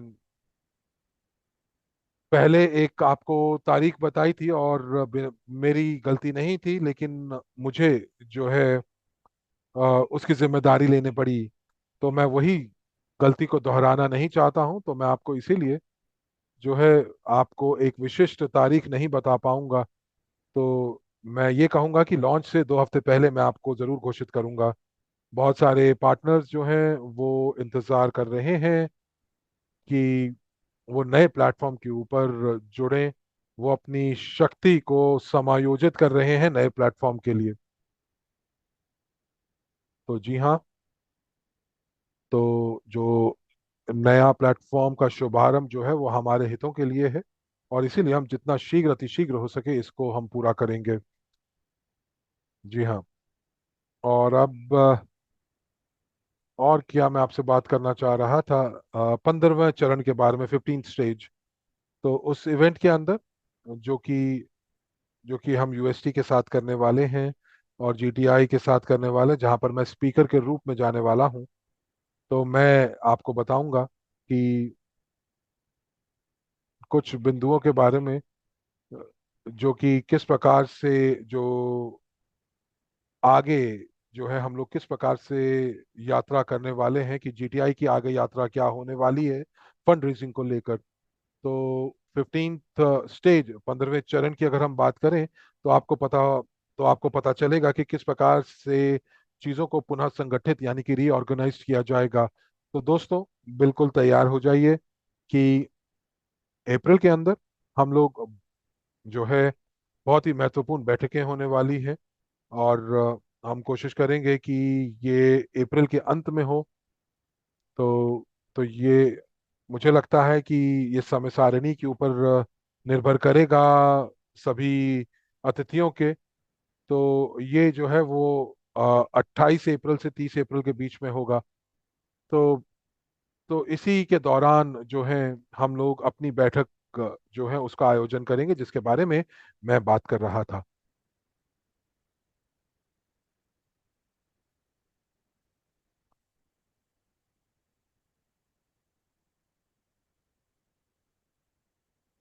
तो हम लोग इसका इंतजार करेंगे दोस्तों। अप्रैल में हम लोग एक फंड रेजिंग को सक्रिय रूप से जो है उसका अनुसरण करेंगे, बहुत बड़े डिस्काउंट्स भी लेकर आएंगे। और आपके पास एक अवसर होगा कि आप अपनी किस्तों को जो है वो पूरा कर सकें। और आपको 10% किस्तों को पूरा करने पे, जल्दी पूरा करने पे 10% आपको आपको डिस्काउंट प्राप्त होगा। तो अगर आपके पास कोई प्रश्न है जिसके ऊपर हम लोगों ने, जिन मुद्दों के ऊपर आज हमने बातचीत की है, तो आप पूछ सकते हैं और मैं उसका उत्तर देने की पूरी कोशिश करूंगा। तो कोई पूछ रहा है कि क्या हम लोग माइक्रोन ग्लोबल के अंदर बैंक कार्ड्स के माध्यम से निवेश कर पाएंगे। देखिए, आज जो हमारे पास मौजूद जानकारी है, तो जो भुगतान प्रणाली है, पेमेंट सिस्टम जो है वो बिल्कुल वैसा ही रहने वाला है। परंतु दिमित्री,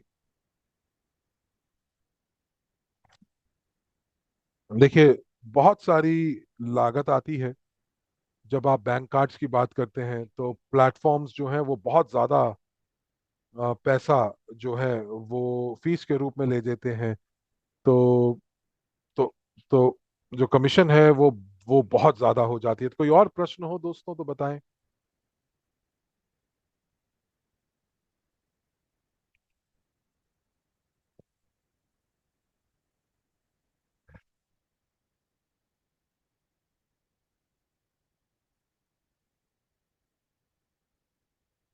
दिमित्री कहते हैं कि वो 4% वो 4% उनकी फीस होती है। ये बहुत बड़ ज्यादा है। ओल्गा पूछ रही है कि क्या, कि जो बैक ऑफिस है वो ऑटोमेटिकली जो है वो नए प्लेटफॉर्म पर चला जाएगा, स्वतः ही चला जाएगा। देखिए, डेटा जो है वो सिंक्रोनाइज होगा, वो एकीकृत होगा, परंतु आपको पहले पंजीकृत करना होगा। आपको माइक्रोन ग्लोबल के ऊपर पंजीकृत करना होगा उसी ईमेल एड्रेस के साथ जो कि आपने RSW सिस्टम्स के अंदर जिसका इस्तेमाल किया है। तो यूएस के निवेशकों के लिए, देखिए, मैं बैंक कार्ड के साथ निवेश नहीं कर पा रहा हूँ। देखिए, इसका मैं उत्तर अभी आपको नहीं दे सकता हूँ, मुझे माफ कीजिएगा।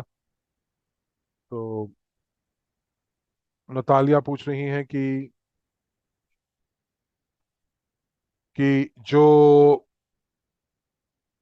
जो इस समय जो सेवानिवृत्त लोग हैं, जो पेंशनर्स हैं, वो किस प्रकार से निवेश कर सकते हैं।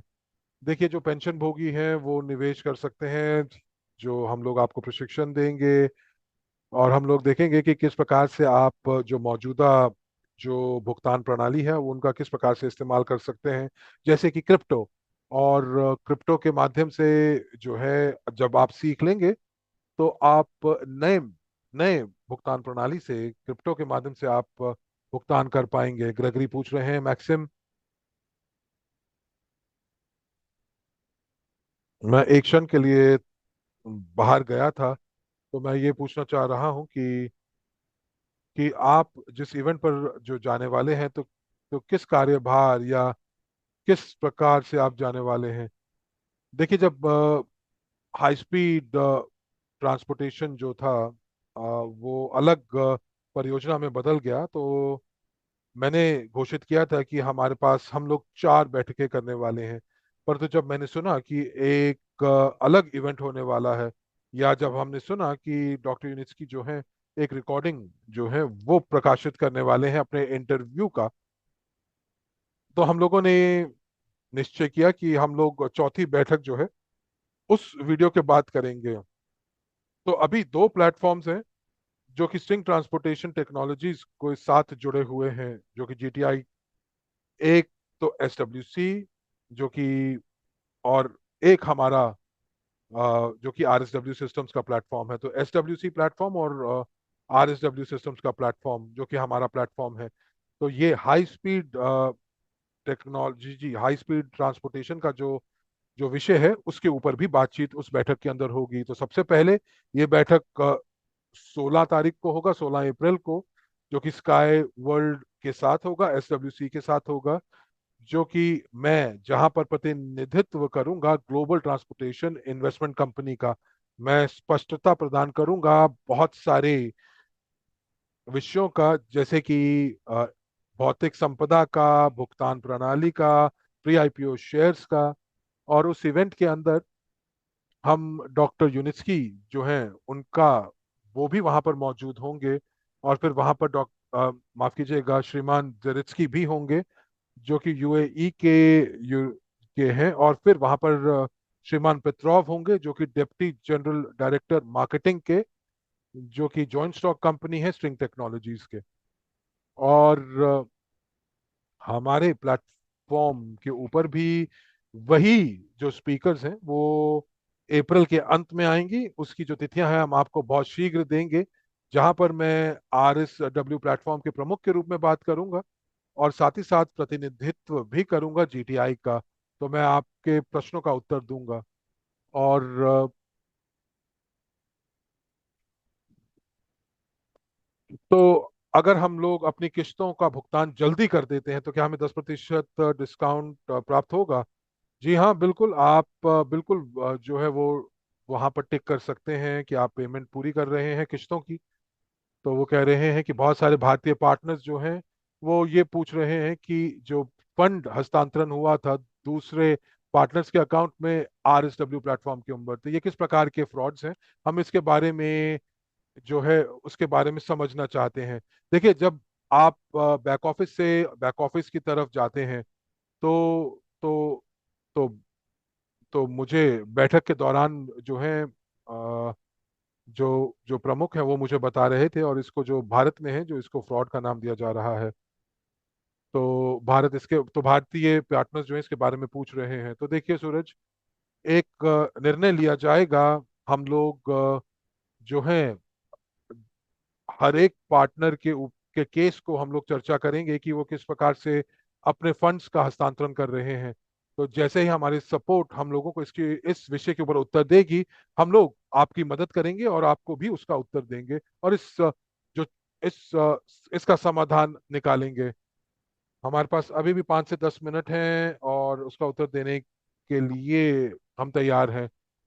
तो जब हम लोग प्री आईपीओ शेयर्स खरीदते हैं तो पैसा कहाँ जाएगा, हाई स्पीड के अंदर या पुरानी प्रोजेक्ट के अंदर। देखिए रईसा, जब आप पैसा आज आप प्री आईपीओ शेयर्स में डालते हैं, तब आपका पैसा जो है वो स्ट्रिंग ट्रांसपोर्टेशन के प्रोजेक्ट के ऊपर जाएगा।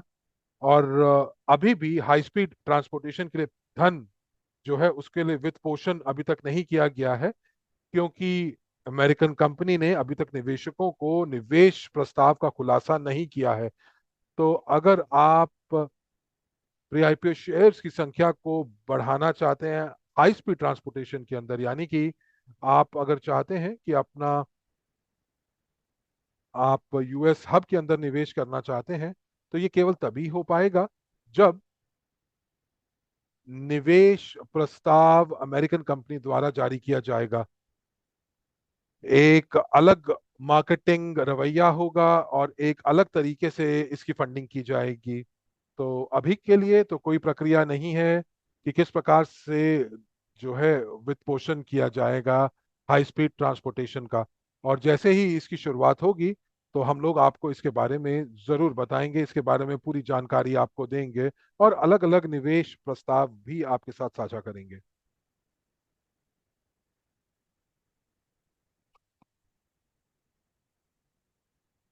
तो यहाँ पे लिख रहे हैं कि इस हम लोगों को माइक्रोन ग्लोबल को शीघ्र अतिशीघ्र लॉन्च कर देना चाहिए, ताकि पार्टनर्स जो हैं वो बेहतर तरीके से समझ पाएं कि वो किस प्रकार से निवेश करना है। तो रईसा, तो हम लोग क्या करने वाले हैं उसके बारे में आप थोड़ा सा गलत जानकारी दे रहे हैं। तो तकनीकी रूप से मैं आपको ये बता सकता हूँ कि माइक्रोन ग्लोबल जो है वो जरूर बहुत शीघ्र अतिशीघ्र तैयार हो जाएगा। तो आप अधूरी जानकारी जो है वो भविष्य के बारे में दे रही हैं। तो आप जो जो महसूस कर रही हैं, आप बता रही हैं, आप अटकलें लगा रही हैं कि किस प्रकार से जो है एक मार्केटिंग कंपनी को आगे बढ़ना चाहिए, और इसी तरीके से हम भी आगे बढ़ रहे हैं जो आप कह रही हैं। बहुत बहुत धन्यवाद। तो दोस्तों, कोई और प्रश्न?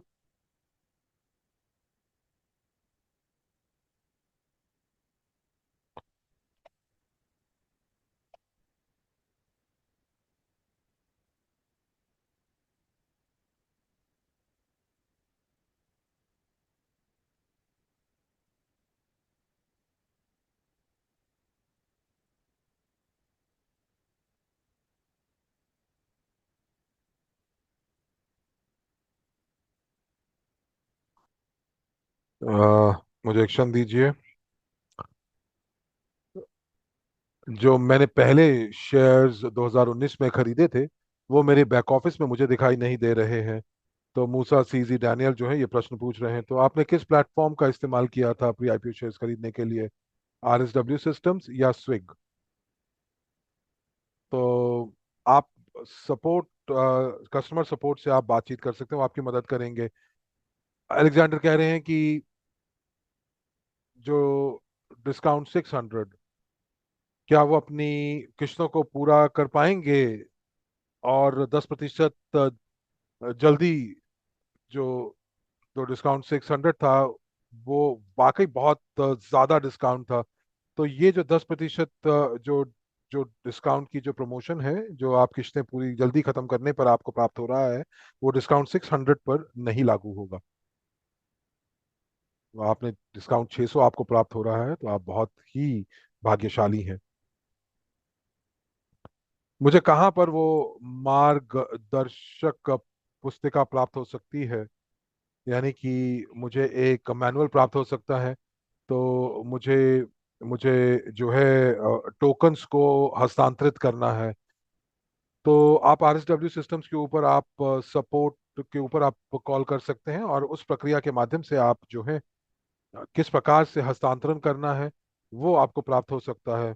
और ये जो टोकन से जुड़े हुए जो मुद्दे हैं, इसको समाधान दिया किया जा चुका है। तो ये केस बाय केस के आधार के ऊपर हो रहा है। तो दोस्तों, और अब 90 मिनट पूरे हो चुके हैं, तो कोई पूछ रहा है कि डॉक्टर यूनिस्की का जन्मदिन कब होता है?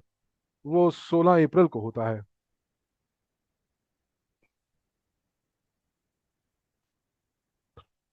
तो आप इसको याद रख सकते हैं। और 90% हमारे निवेशक जो कि स्विंग ट्रांसपोर्टेशन टेक्नोलॉजी में हैं, जिन्होंने डॉक्टर यूनिस्की के ऊपर विश्वास किया है, वो उनके जन्मदिन को जानते हैं, और वो उनको बधाई भी देते हैं उन दिनों के अंदर। तो उस दिवस को, उनके जन्म जन्म दिवस पर, तो दोस्तों बहुत बहुत धन्यवाद आपका। आपने अपना समय हम लोगों को दिया। और यहाँ पर टिप्पणी आ रही है कि बहुत बहुत धन्यवाद आपका जानकारी देने के लिए। देखिए, आपको बता दें कि देखिए, जो बुधवार को जो इवेंट होने वाला है, ये हमारा इवेंट नहीं होगा, ये एसडब्ल्यूसी का इवेंट होगा। और वहां पर मैं प्रतिनिधित्व करूंगा, अपने प्लेटफॉर्म का प्रतिनिधित्व नहीं करने वाला हूं, बल्कि मैं जीटीआई का प्रतिनिधित्व करने वाला हूं। और एक प्रतिनिधित्व के रूप में मैं जीटीआई का प्रतिनिधित्व करने वाला हूं। तो आप जो है उस इवेंट में नहीं जाना चाहते तो आप नहीं जा सकते, क्योंकि मैनेजमेंट जो है वो हमारे प्लेटफॉर्म के ऊपर भी आकर जो है ये सार्वजनिक सत्र करने वाली है। डॉक्टर जिन्सकी हम लोगों को भी अपना समय देंगे, और वो जो है हमारे प्लेटफॉर्म के ऊपर भी आकर आपके प्रश्नों का उत्तर देंगे। आप अगर चाहें तो ये बिल्कुल आपका हक बनता है कि अगर आप जो है 16 तारीख की बैठक के ऊपर जा सकते हैं, जो किसी अन्य कंपनी के प्लेटफॉर्म का है। और परंतु मैं ये अनुशंसा करूंगा कि आपको बहुत ज्यादा जानकारी हमारी, एक अनन्य जानकारी हमारे प्लेटफॉर्म के ऊपर प्राप्त होगी, एक ऐसी जानकारी जो कि आपको प्रोत्साहित भी करेगी। तो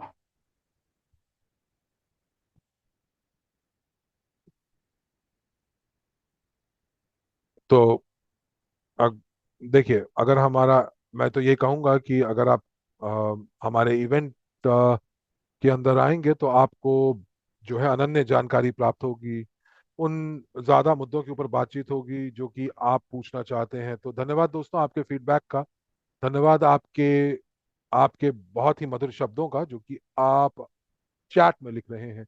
और हम लोग एक बार जो है बैठक करेंगे अगले शनिवार को या गुरुवार को, परंतु ये निर्भर करता है कि अगर हमारे पास कुछ अच्छी खबर हो साझा करने के लिए। क्योंकि मैं अभी जो है वो जानकारी का इंतजार कर रहा हूँ कि माइक्रोन ग्लोबल जो है वो उसके शुभारंभ के लिए मुझे, मैं जानकारी को प्राप्त करने की कोशिश कर रहा हूँ। तो एक बार जब हम लोगों को पता चल जाएगा कि आगे भविष्य में क्या होने वाला है, तो आपको पूरी बैठक की अगली तारीख के बारे में भी आपको पता चलेगा। तो संभावना है कि हमारी जो बैठक होने वाली है वो गुरुवार को होगी या शनिवार को होगी, इसको थोड़ा बाद में बात करेंगे। लेकिन जो डॉक्टर यूनिट्सकी और मैनेजमेंट के साथ जो बैठक होने वाली है वो अप्रैल के अंत में होगी। तो अभी हम प्रमोशन के शुभारंभ की बात करेंगे, और ये डिस्काउंट 80 होगा। और आप तैयार हो जाइए, अपने पार्टनर्स को तैयार कर लीजिए इस डिस्काउंट 80 के लिए, इस प्रमोशन के लिए। यदि आपने पिछली प्रमोशंस का फायदा नहीं उठाया है, आपको मालूम है कि नए नए क्लाइंट्स के साथ आपको क्या बात करनी है, नए निवेशकों के साथ आपको क्या बात करनी है। और जो निवेशक तो उनको वाकई में जो है उनके शेयर्स के पूंजीकरण में, उनको जो पूंजीकरण देखने में बहुत कम समय लगने वाला है। और आप ध्यान देकर, आप ये भी बात जोर देकर आप बात कर सकते हैं कि इन इस कंपनी का जो कैपिटलाइजेशन है, जो पूंजीकरण है, वो बहुत जल्दी होने वाला है। और जब डॉक्टर यूनिट्सकी से आप जो सुनेंगे, तो कुछ चीजें आपको बहुत खुश करने वाली हैं। तो मैं आपको बहुत ज्यादा जानकारी नहीं देने वाला हूं। और जो ये अभी जो जो ये आश्चर्य है, ये आश्चर्य तब प्रकट होना चाहिए जब आपकी बैठक होंगे। तो कोई कह रहा है कि अरे आप तो जो है, आप वाकई में जो है हम पर प्रश्न चिन्ह छोड़कर जा रहे हैं। जी हाँ, मैं प्रश्न चिन्ह छोड़कर जा रहा हूँ, चीजों को दिलचस्प बना रहा हूँ। तो बहुत बहुत धन्यवाद दोस्तों। आइए अगले हफ्ते का इंतजार करते हैं। आप जो है प्रमोशन का इंतजार कीजिए, और बहुत शीघ्र आपसे एक बार फिर पुनः बैठक करेंगे। बहुत बहुत धन्यवाद।